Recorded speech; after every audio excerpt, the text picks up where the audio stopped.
বিসমিল্লাহির রহমানির রহিম। প্রিয় শিক্ষার্থী, welcome back to my another video. এই ভিডিওতে আমি আজকে আলোচনা করতে যাচ্ছি অষ্টম শ্রেণীর ইংরেজি ষান্মাসিক পরীক্ষার জন্য কিভাবে প্রস্তুতি নিতে হবে এবং কোন টপিকগুলোকে তোমাকে ফোকাস করতে হবে এবং গুরুত্বের সহকারে পড়তে হবে, ধারণা রাখতে হবে, সে বিষয়ে আলোচনা করতে যাচ্ছি।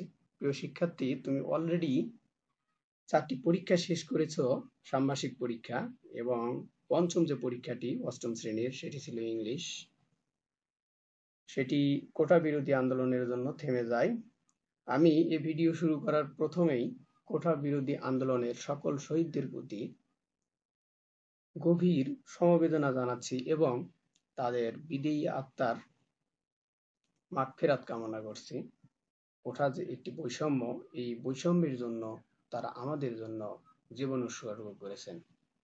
শিক্ষার্থী, প্রথম যে 5টি অধ্যায় রয়েছে, এই 5টি অধ্যায় পড়লেই তোমাদের এই ষান্মাসিক পরীক্ষার জন্য প্রস্তুতি হয়ে যাবে এবং প্রত্যেকটি অধ্যায় থেকে কোন বিষয়গুলোকে ফোকাস করতে হবে সেই বিষয়গুলো আজকে আমি আলোচনা করতে যাচ্ছি। প্রথমে আমরা আলোচনা করব বিউটি ইন পোয়েট্রি। এই অধ্যায়ে কোন বিষয়গুলোকে ফোকাস করা হয়েছে সেগুলো নিয়ে আলোচনা করব। এই অধ্যায়ে তোমাকে পড়তে হবে সিমিলি সম্পর্কে, তোমাকে ধারণা রাখতে হবে। এটির জন্য তোমাকে আসতে হবে অ্যাক্টিভিটি 1.3.3। এখানে সিমিলি বিষয়ে একটি নোট দেওয়া রয়েছে, এটি সম্পর্কে তোমাকে ধারণা রাখতে হবে, সুন্দর করে এটা পড়ে নিতে হবে। এবং এখানে use of simile in various situation, বিভিন্ন ক্ষেত্রে যে সিমিলিগুলো ব্যবহার হয়, কিভাবে ব্যবহার হয়, কনভারসেশনের মধ্যে কিভাবে ব্যবহার হয়, কবিতার মধ্যে কিভাবে ব্যবহার হয়, অর্থাৎ বিভিন্ন টেক্সটের মধ্যে কিভাবে সিমিলিগুলো তুমি ব্যবহার করতে পারো, এই বিষয়ে তোমার একটি ধারণা রাখতে হবে। এবং তোমাকে পরীক্ষায় দিতে পারে, একটি কবিতা দিতে পারে, কবিতা দিয়ে বলতে পারে যে ফাইন্ড আউট দ্য সিমিলিগুলো খুঁজে বের করো, এবং সেখান থেকে তোমাকে সিমিলিগুলো খুঁজে বের করতে হতে পারে। এবং তারপরেই বলতে পারে যে এই কবিতায় যে রাইম প্যাটার্ন আছে, রাইম স্কিম সম্পর্কে তোমাকে এখান থেকে প্রশ্ন করতে পারে যে রাইম প্যাটার্ন গুলো করো। প্রিয় শিক্ষার্থী, অ্যাক্টিভিটি 1.3.5, এখানে তুমি রাইমিং সম্পর্কে আলোচনা রয়েছে, এটি বিস্তারিত পড়ে নিবে, অথবা আমার ভিডিও রয়েছে, ভিডিওগুলো দেখলে বুঝতে পারবে যে কিভাবে রাইম প্যাটার্ন করতে হয়। অ্যাক্টিভিটি 1.3.5 সম্পর্কে এখানে ধারণা রাখবে এবং এগুলো পড়ে নিবে। এরপরে তোমাকে পড়তে হবে activity 1.3.9। 1.3.9 very very important for your exam. এখানে দেখো, প্রথম যে একটি স্ট্যাঞ্জা রয়েছে, I wandered lonely as a cloud, যে কবিতাটি তুমি পড়েছো এইটি থেকে, সেখানে এই স্ট্যাঞ্জাতে কি কি ইমেজগুলো ব্যবহার হয়েছে সে সম্পর্কে এখানে বর্ণনা রয়েছে। তোমার যে একটি কবিতা প্রশ্নে দেওয়া থাকতে পারে এবং সেখান থেকে তোমাকে বলতে পারে যে এখানে কি কি ইমেজগুলো ব্যবহার হয়েছে, সেগুলো তুমি বর্ণনা করে আমাদেরকে দেখাও। শিক্ষার্থী, এরপরে আমরা চলে যাব এক্সপেরিয়েন্স 2। এখান থেকে তোমাকে পড়তে হবে 2.1.2।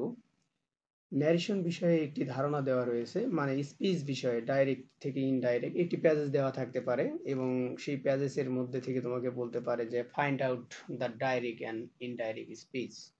ডাইরেক্ট এবং ইনডাইরেক্ট স্পিচগুলো ফাইন্ড আউট করো আলাদা আলাদা ভাবে। অথবা তোমাকে বলতে পারে যে find out the direct speech. Direct যে স্পিচগুলো রয়েছে এইগুলো তুমি এখান থেকে খুঁজে বের করো।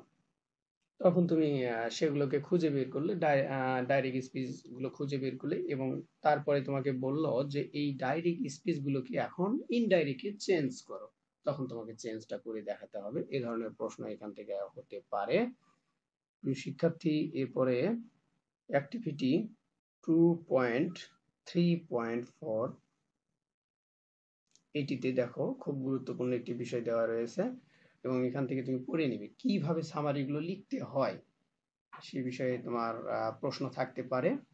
What is summary, features of a summary, সামারির কিছু বৈশিষ্ট্য রয়েছে, এই যে নিচের দিকে দেখো, ফিচার্স অফ এ সামারি, সামারির যে বৈশিষ্ট্যগুলো সেগুলো এখানে দেওয়া রয়েছে, এগুলো তোমাকে পড়ে নিতে হবে। এবং how to write a summary, একটা সামারি কিভাবে লিখতে হয় সে বিষয়ে এখানে রয়েছে, এগুলো তুমি পড়ে নিবে। পড়ে নিয়ে বলতে পারে যে যে কবিতাটি দেওয়া রয়েছে এই কবিতাটি সামারি কিভাবে লিখতে হবে সেটি হয়তো বা দিতে পারে, অথবা দিতে পারে যে এই কবিতাটিরই সামারি লেখো। তোমাকে সামারি লিখতে হবে। এরপর আমরা চলে যাব এক্সপেরিয়েন্স 3 অ্যাক্টিভিটি 3.3.1। এখানে রয়েছে ইনস্ট্রুমেন্টাল পাওয়ার। এই ইনস্ট্রুমেন্টাল পাওয়ার যেটা, এটা এখান থেকে পড়ে নিবে এবং তোমাকে বলতে পারে বা একটি ডায়লগ লিখতে দিতে পারে যে write a dialogue between you and your uncle বা you and your teacher, you should follow the instrumental power. তোমাকে অবশ্যই ফলো করতে হবে ইনস্ট্রুমেন্টাল যে পাওয়ারটা রয়েছে, এগুলো তোমাকে ফলো করতে হবে। এক্সপেরিয়েন্স 4-এ আমরা দেখব প্যারাফ্রেজিং অ্যান্ড রিফ্রেজিং, অর্থাৎ এখান থেকে সবচাইতে গুরুত্বপূর্ণ বিষয় যেটি, সেটি হলো প্যারাফ্রেজিং। এখন এই প্যারাফ্রেজিং সম্পর্কে আগে তোমাকে ভালো ধারণা রাখতে হবে কিভাবে প্যারাফ্রেজিং করতে হয়। অ্যাক্টিভিটি 4.3.1 এখানে লেখা রয়েছে, অর্থাৎ একটি লেখাকে কিভাবে তুমি তোমার নিজের ভাষায় আবার রূপান্তর করে লিখবে, পুনরায় লিখবে, রিরাইট যেটি কি বলা হয়, সেটি করবে। সেটি কিভাবে এখানে সুন্দর করে বর্ণনা দেওয়া রয়েছে। অ্যাক্টিভিটি 4.3.1 এখান থেকে তুমি এটি দেখে নেবে। 4.3.2 এখান থেকে তোমাকে কিছু প্যারাফ্রেজিং করার জন্য টেক্সট দেওয়া রয়েছে, এগুলোকে তোমাকে প্র্যাকটিস করতে হবে। পরীক্ষায় তোমার যে কোনো একটি টেক্সট দেওয়া থাকতে পারে এবং বলতে পারে যে এটিকে প্যারাফ্রেজিং করো, সেটিকে তোমাকে প্যারাফ্রেজিং করতে হবে। এই অধ্যায়ের আরেকটি গুরুত্বপূর্ণ বিষয় সেটি হচ্ছে তোমার গ্রাফ এবং চার্ট, পাই চার্ট। এই গ্রাফ এবং পাই চার্ট, হয়তোবা যে কোনো একটি পাই চার্ট দেওয়া থাকতে পারে অথবা গ্রাফ দেওয়া থাকতে পারে এবং সেটি থেকে তোমাকে বর্ণনা করে আলোচনা করে সেটি লিখতে হবে। প্রিয় শিক্ষার্থী, সর্বশেষ আমরা দেখব রাইটিং কোহেসিভলি। এই অধ্যায়ে কিছু গুরুত্বপূর্ণ যে টপিকগুলো সেগুলো আমরা এখন দেখে নিব। প্রথমে তোমরা দেখতে পাবে অ্যাক্টিভিটি 5.3.1। এখানে তোমরা প্রথমে দেখবে যে কোহেসিভ ডিভাইস। এই কোহেসিভ ডিভাইস সম্পর্কে তোমার ভালো একটা ধারণা রাখতে হবে। কোহেসিভ ডিভাইস সম্পর্কে তুমি পড়ে নিবে। পড়ে নেওয়ার পরে তোমাকে বলতে পারে যে একটি টেক্সট দেওয়া থাকবে, হয়তোবা সেখানে বলতে পারে যে rewrite the text by using cohesive device. পুনরায় এই টেক্সটটি লেখো কোহেসিভ ডিভাইসগুলো ব্যবহার করে। এরপরে আমরা চলে যাব অ্যাক্টিভিটি 5.3.2। অ্যাক্টিভিটি 5.3.2 তে একটু নিচের দিকে আসলে তোমরা দেখতে পাবে প্যারাগ্রাফ সম্পর্কে যে পড়াগুলো রয়েছে, অর্থাৎ হোয়াট ইজ প্যারাগ্রাফ। এই যে দেখো এখানে লেখা রয়েছে।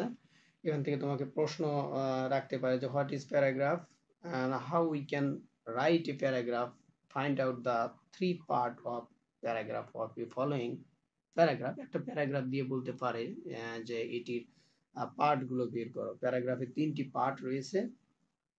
প্রথমের দিকে যে টপিক সেন্টেন্স থাকে, তারপরে থাকে বডি, কনক্লুশন। তোমরা এখানে দেখলে একটু পড়লেই তোমরা সহজেই বুঝতে পারবে।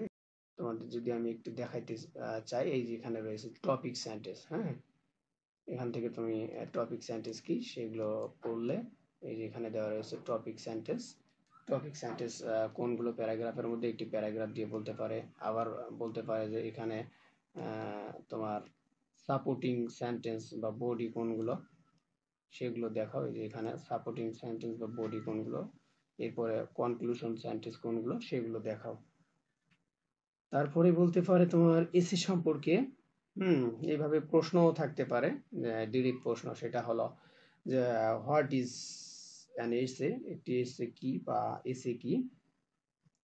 How we can write an essay, আমরা কিভাবে এসে লিখতে পারি। Find out the part of the essay, এসে যে পার্ট থাকে মনে হয় এই যে এখানে রয়েছে অ্যাক্টিভিটি 5.3.4। এখান থেকে প্যারাগ্রাফের আকারে যে এসের পার্টগুলো থাকে সেগুলো সম্পর্কে আলোচনা করা রয়েছে, এখান থেকে তোমাকে পড়ে নিতে হবে। এগুলো সম্পর্কে যদি তুমি ভালো ধারণা রাখো তাহলে অবশ্যই তোমার একটি ভালো পরীক্ষা হবে আশা করি। কামনা করে আজকে ভিডিও এ পর্যন্তই। তুমি যদি আমার চ্যানেলে নতুন হয়ে থাকো তাহলে চ্যানেলটিকে সাবস্ক্রাইব করে পাশে থাকা বেল আইকনটি বাজিয়ে দিও এবং ভিডিওটি যদি সাহায্যপ্রবণ হয় তোমার জন্য একটা লাইক করে দিবে। Thank you for watching my video.